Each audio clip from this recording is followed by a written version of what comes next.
Paradise Production.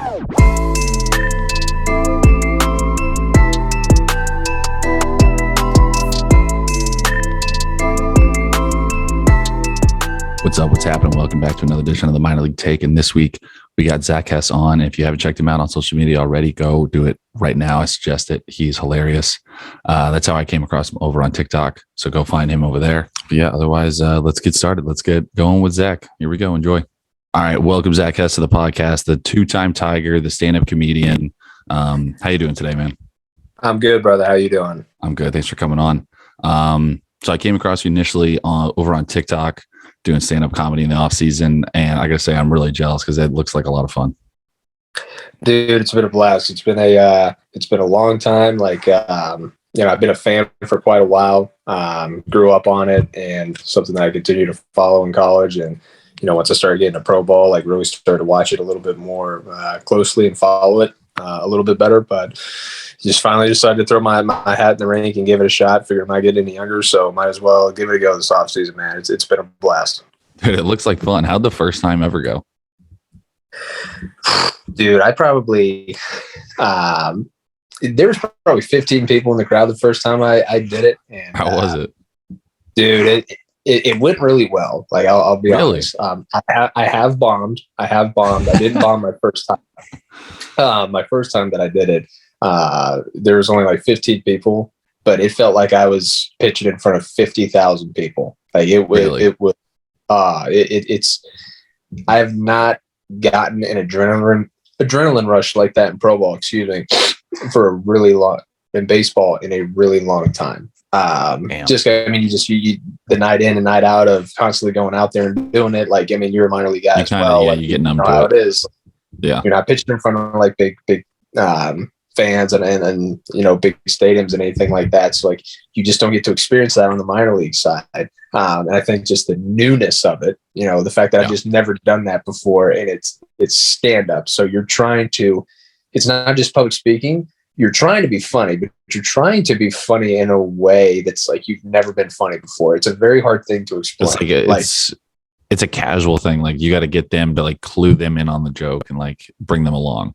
100%. And the best way that it was described to me, that I will describe it to other people that ask me about it, is when you're in the clubhouse or you're with your buddies and you guys are just busting balls and you're funny, you are being funny. Everyone's funny, but it's you have to be funny in a certain context to do stuff. So when you start pre-organizing jokes and pre-organizing humor, you're doing that, and it's like flexing a muscle that you've never worked out in your entire life. And you're like, what the fuck is this? How do you make this work?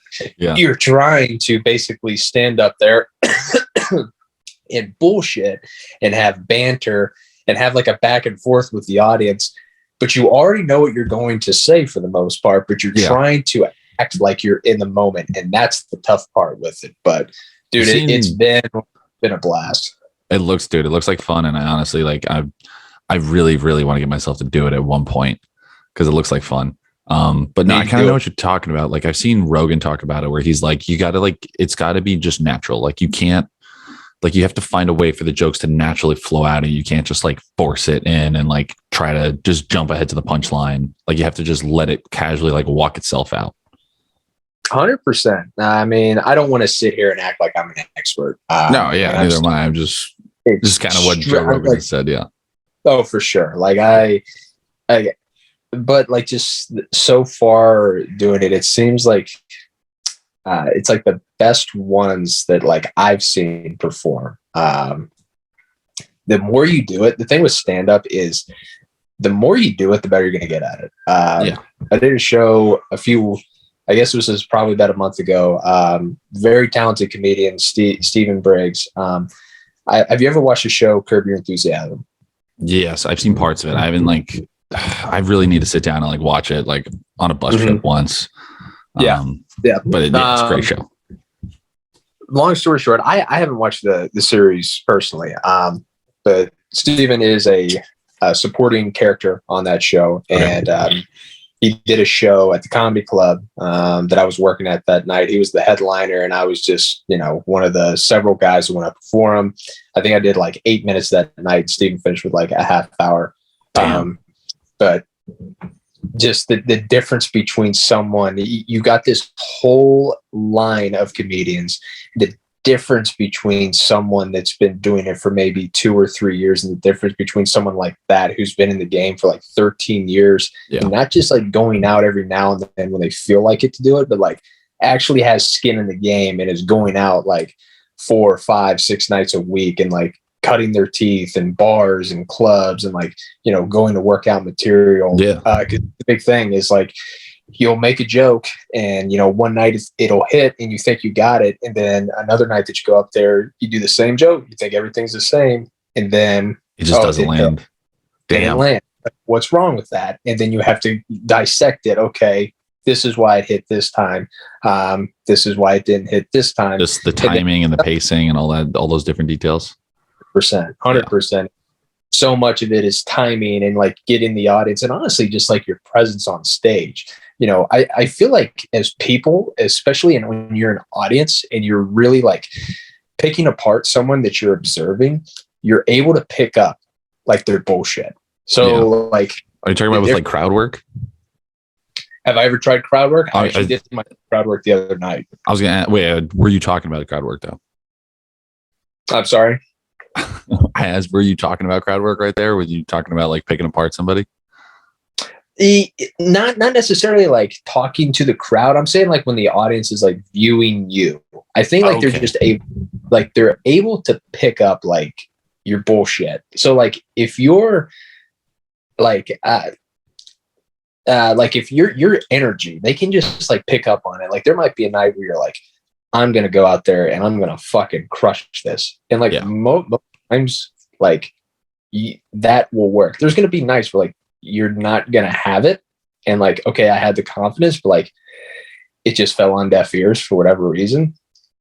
But if you go out there, it's like they're sharks and they can smell blood in the water. Like if you have a little bit of insecurity, a little bit of doubt in the joke you're saying, and just if you're not 100% convinced, the same shit, dude. Like if you can throw the right pitch, but if it doesn't have the conviction behind it, it's not going to fucking work. It's the same. Dude, I've been trying to hold back and not make a million baseball comparisons right now because we're just trying to talk about comedy. But I 100% was like trying to think like, dude, that sounds exactly like pitching. Like if you don't believe in a pitch 100%, like the hitter's going to know and he's going to be able to fucking pick it up. One of my best friends when I first started doing it and I first posted my TikTok, he's like, man, I can't believe you're doing this shit. He's like, how's it been going? After like my third show, I texted him. I was like, dude, this shit's baseball. That's all it is.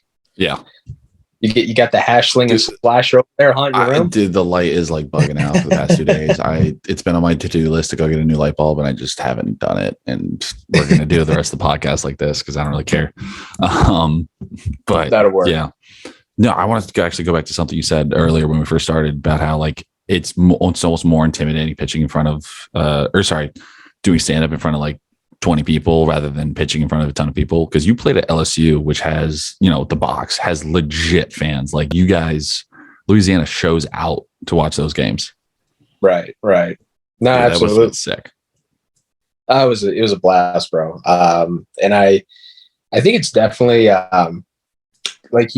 when it's baseball, it's like, I mean, I think any baseball player can relate to this. Like after so long, it's like, it's just like what you do. It's like, okay, this has been like your niche. So like it gets to a point where it doesn't really matter like who's in the stands per se. Yeah. Like just know like you've done it so many times that, for the most part, like you're going to be okay. Like I can't speak on like being in the big leagues or anything like that. I imagine that's a whole different monster. But like as far as like the amateur side goes, and like the early parts of like minor league baseball goes, like you just get immune to it, and you start to forget like who's out there. But when it's something completely new, like stand up, where like, oh shit, this isn't my name. Yeah, you haven't had your whole life to work on it. No, and like I'm learning like as I'm going. I'm doing this stuff for like content creation purposes. So yeah, I'm trying to give people kind of a perspective as far as like what it's like to be like a minor league baseball player. We'll also show like, hey, I like to crack jokes, but I also want to show you like what I really do. But that's nerve wracking, man, because like you said, like this is new. It's not something that you've had your whole life to work on. So, you're basically making it up as you go, but even still, it's been a cool experience with it, trying to figure this whole thing out. Yeah, man. I mean, I'm seriously, I keep on telling myself I want to do it. I think I'm going to get myself to do it one of these weeks. Finally, just do an open mic, just see how it goes. Bro, go to an open mic from there. And you need to go into it with the right perspective. Everyone told me before I went up there, like I went and watched one before I did. Yeah, I've went and watched an open mic before, and I was like, dude, there's some tough ones up there, but there are some really good guys that do go and are getting their work in. For sure, absolutely. Yeah. So, what was the perspective? Go into it with the idea that like you're gonna eat your own shit. Like just about everybody does, and like if it doesn't happen that one, it's gonna happen the next one. Like I did like really good in my first one, and I was like, fuck, that was awesome. And then next time I went out, bombed so hard, and it was just crickets for 5 minutes, and the lights felt like they were burning me alive. But if you just go into it with like, hey, I got my stuff, I'm gonna stick to this, and if they laugh, they laugh, and if they don't, fuck it. Like you're just gonna have a fun time, and like bizarre, like it's gonna go pretty well for you. Yeah, I hope so. You gotta get out there, bro. Go give it a shot. It'll be a fun experience for you. I will. I've been writing. There's like a little like note section on my phone. I've been writing bits for years, and like just like slowly like trying to like figure out some ideas and like some funny things to talk about. But I'll do one of these days. But yeah, no, you mentioned content creation. I saw you're doing a lot of stuff with Eric Sim now. It looks like. I am, man. Yeah, Eric. That's sick. I had Sim on the podcast last year, actually. Oh, okay. Yeah, Sim's my boy, man. He's the dude. I know he's doing full time. He's like a full time content creator for the Momentum channel, and he trains at the gym that I train at, CTTP, out in Scottsdale. So we train in the mornings, and like we do like some content video work in like the afternoons for social media. But Sim's the man. I love that guy. Dude, he's awesome. I remember I had him on, and that's the only podcast I've had to put like explicit next to it because he just literally every single word was just fuck. Yeah, I think we had a guy in there the other day that was new, just kind of like getting a tour of the facility, and Sim was just being Sim. And at the end of the tour, he was like, "Hey, does that guy know any other words besides MF and GD?" And we're like, "Nah, he's got a few other ones in there, but it's pretty much like that's 90% of his vocab." So you just got to get that's what happens when you send the kid to JUCO. Like that's just how he's going to come out. Yeah, you can take the bandit out of JUCO, but you can't take the JUCO. So it is what it is. Yeah, exactly. Exactly. But let's talk about, let's take a step back for just a minute. Talk about like what your, college baseball experience was kind of like. Cause I mean, I got the numbers up here, and dude, you played in one of the more competitive, places of college baseball, and you always seem to compete there. What was kind of your, what was your thought process just like going into LSU? Well, I'm from the thing with LSU is like I kind of had like a weird recruiting experience. I'm from like a really small town in Virginia. It's called Forest, Virginia, and it's less than 10,000 people. It's a little mountain town state, and it's right outside of this town, Lynchburg. And most people don't know what Lynchburg is, but like people that are familiar with like universities, like Liberty University. That's where. But I was originally committed to go to Virginia Tech. Committed after during my junior year, and going into my senior year. There's a staff change there. And some things were shuffling around, so I kind of did like the OG way of like picking a school where like you didn't pick a school until like your senior year, and then like you take all your official visits. So like I was fall of my senior year, and I had just decommitted, and then I had like 3 schools that I ended up going to take looks at, and narrowed it down to 2. And it was between like LSU and Florida for me, and I took like an official to both. fall of my senior year, and then those both have got to be a blast. It was a good time. I can't share. I was gonna say, I don't think you could tell those stories, man, but those, I'm sure they are fucking wild. 18-year-old, small town, sheltered Zack Hess enjoyed himself at both. So I will leave it at that. That's awesome. God, probably still some video evidence out there what happened, but hopefully that doesn't resurface anytime. Yeah. but nevertheless, dude, went to Baton Rouge. I was sold. Like, they were. I went to a football game there and like got to see like the whole fan base in action. I came when they were having like their purple gold World Series on the baseball side of things, and that was enough for me, brother. And I was like, this is where I want to be, and make the decision, I think, then and there, and haven't looked back. And my time in Louisiana was awesome, man. Like Louisiana is a very blue collar state. It's some of like the best people that you ever meet, some of the nicest, but it's also like some of the most like tough and like down to earth. And just getting to like experience everything that comes like with actually just living in the state of Louisiana. It helps you grow up, and like you develop some pretty good characteristics that like I don't think I would have developed anywhere else if I wasn't there. So that was something that I definitely needed. That's just tough and grittiness and just getting down to doing your job, basically.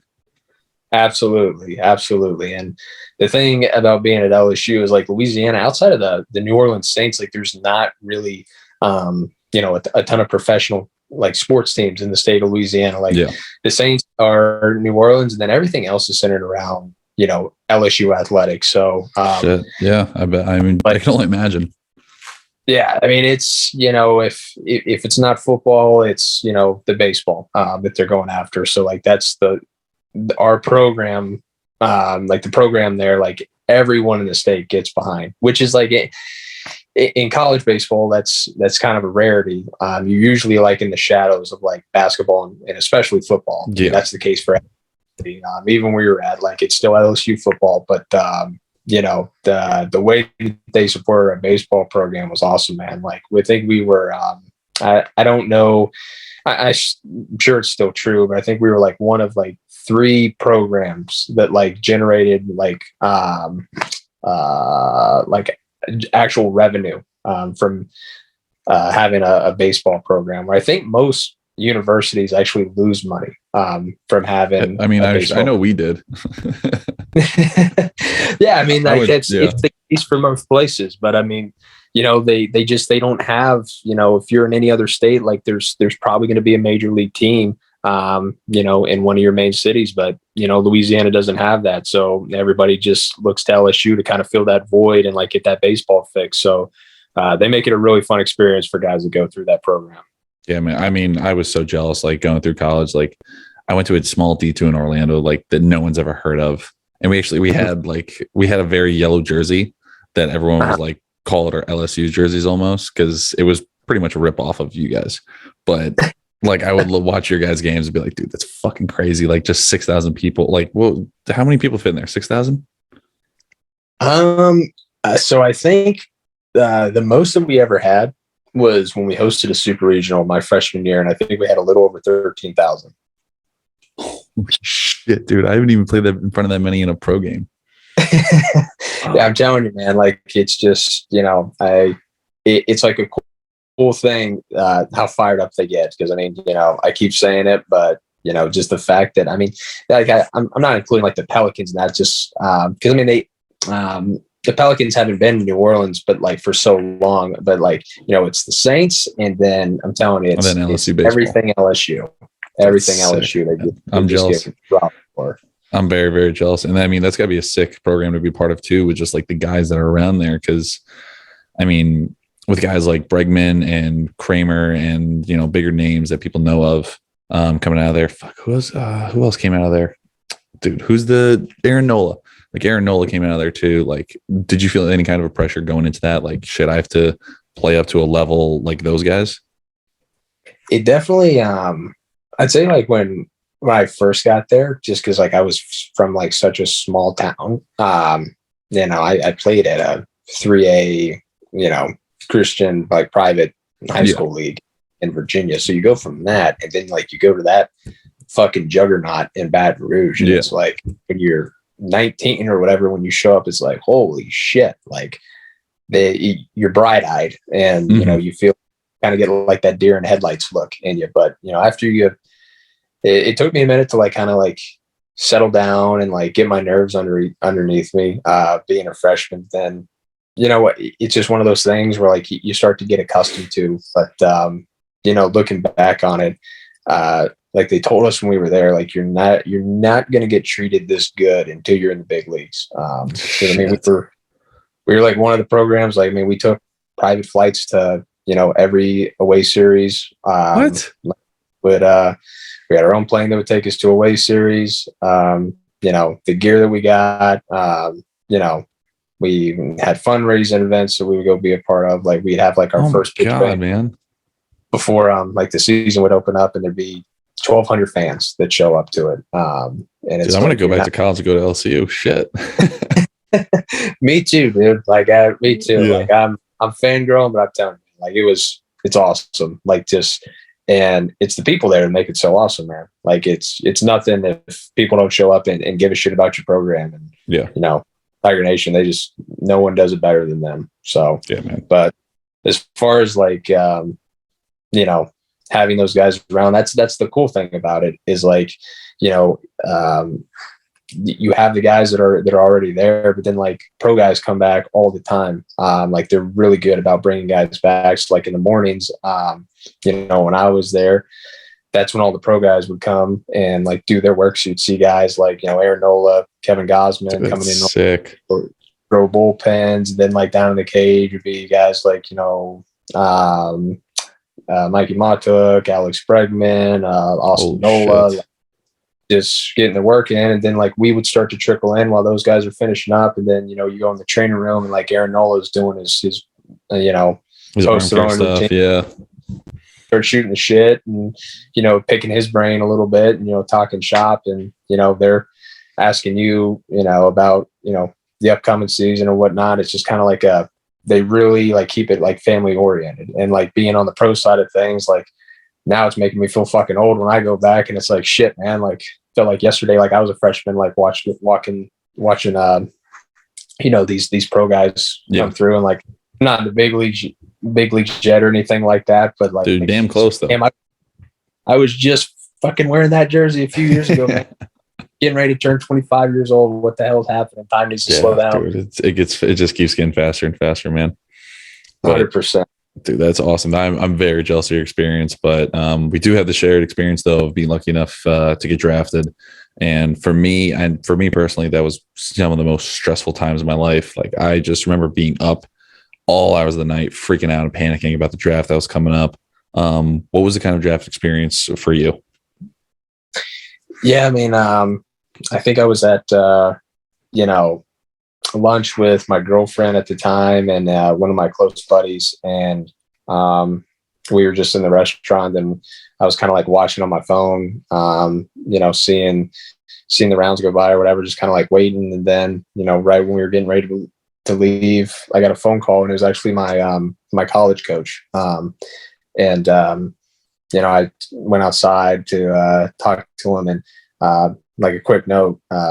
So I'm with the Tigers, the Detroit Tigers, but the general manager for the Tigers, Al Vila, and my head college coach at the time, Paul Maneri, are like really close friends.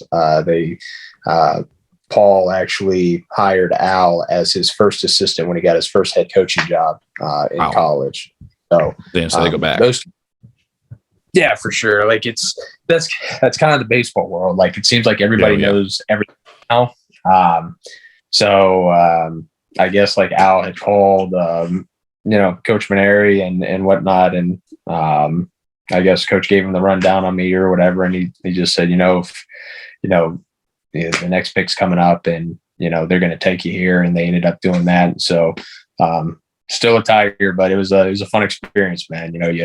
You dream about that day for so long as a kid. And then when it's finally able to come true, it's, it took me a few days for it to finally hit me like, oh shit, like this is the thing now. I'm sure you can imagine the probably felt the same thing where it's like, what the hell's going on? Like, how did we get here? But it was an awesome experience. I got drafted in like 2018, and there's still a lot of days where I'm like, dude, that's right. I play professional baseball. Like, I got to remind myself all the time. Yeah. It's weird, awesome, man. And especially like doing the minor league stuff. It's like, oh shit, this is professional baseball. Like it's funny, like explaining that to like your friends and stuff back home. They're like, also like you're gonna be like with the big team this year or whatever. It's like, no, like I'm gonna be in, Biloxi here or whatever. I'm gonna be in Beloit, Wisconsin, shuffling through the Midwest League. And like, oh, what the hell is that? I'm sure you have to go through it too, or like you have to explain like, hey, like this is the process to get there. You don't go straight to the big club. Yeah, dude, I got a job this offseason working at a bar and restaurant, and I had to like explain it to everybody. They're like, oh, so you're on the Pirates? I'm like, dude, no, if I'm on the Pirates, I'm not working at a bar. Like, come on, man. They're like, okay, I don't get it. All right, sounds good though. They're like, some of them just think I'm playing college baseball. Like, no one has any idea. I'm like, all right, what the fuck is high A? It's like, okay, just you can Google that shit. All right, I'm tired of explaining. Yeah, basically. Oh shit. So when was? But the really important question I always like to ask everybody though is, when did you have that if to when moment? Because you're already going to LSU, which it doesn't guarantee you're getting drafted, but it kind of puts it on the board. When was that moment where you go like, oh shit, like, yo, I'm gonna get to chance to play pro ball? Like, it's not if I get drafted, it's when I get drafted. Mm-hmm. I would say I ended up getting like, I'm gonna sound like a fucking taster, but like I ended up getting drafted like 3 times. Like I just drafted out of high school, but I was super. Yeah, I know. I sound like I've never heard the term taster before. I've never heard that before. That's what I'm laughing at. Just like I'm not trying to. I'm trying to fucking explain this the best way I can, but I feel like I'm coming across like a fucking dick. But like, yeah. So like, kind of when I was in high school, like I was like a shitty high school player. For like as most of us were. Mm-hmm. Like I was on fucking the bench on JV as a sophomore. Yeah. So like and then like I started off my junior year on the bench, and I kind of had like I did 5 years of high school, not because like I'm really stupid. Okay. Like I am pretty fucking dumb, but like that I did 5 years of high school. I played at like like in a private league in Virginia. And for the longest time, we were like a football powerhouse. Like our deal was, because we were in the private league, you had 5 years of eligibility. So what we would do is like our football team would like go cherry pick other players and be like, hey, come here. You can reclass your junior year. And then like, you can just get an extra year of development. So that way, when you go off to college, like you're already a year ahead of everybody. Exactly. So that was like a huge recruiting tool for a football team. And then once we got a new baseball coach, like we kind of started to implement like that a little bit more.